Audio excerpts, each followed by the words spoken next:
adult relationships are a litmus test of our emotional development, that they're a moment where your past catches up with your present. How so? How is that the case? So the way we love as adults always bears the imprint of the way which we were loved and we loved as children. And that hugely restricts how we're able to behave and explains the very peculiar, often nonsensical, often counterproductive ways in which we love.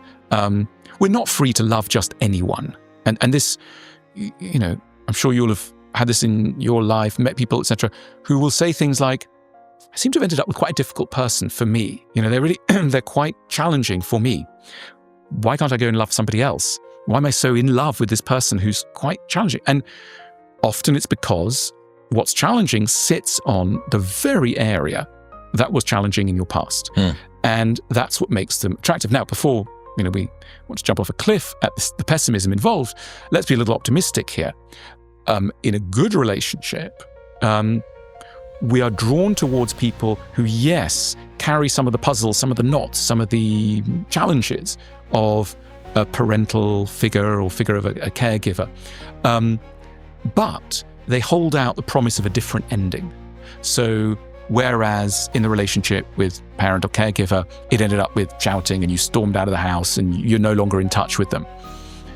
Imagine the joy, imagine the sense of triumph over sort of adversity and human non-communication if you are together as a couple, able to move towards understanding and mutual growth. I think that explains why people hang in there with people who you might think, we're talking about attachment theory.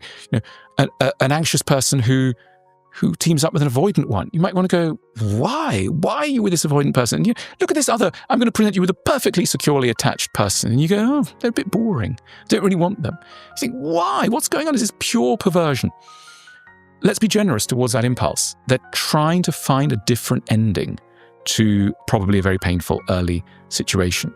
And to be able to do that, to be able to grow together is literally, I think, one of the most exciting and lovely things. It's rare, which is why successful love is rare. But to grow together away from your early attachment wounds powers a lot of the ambition of love.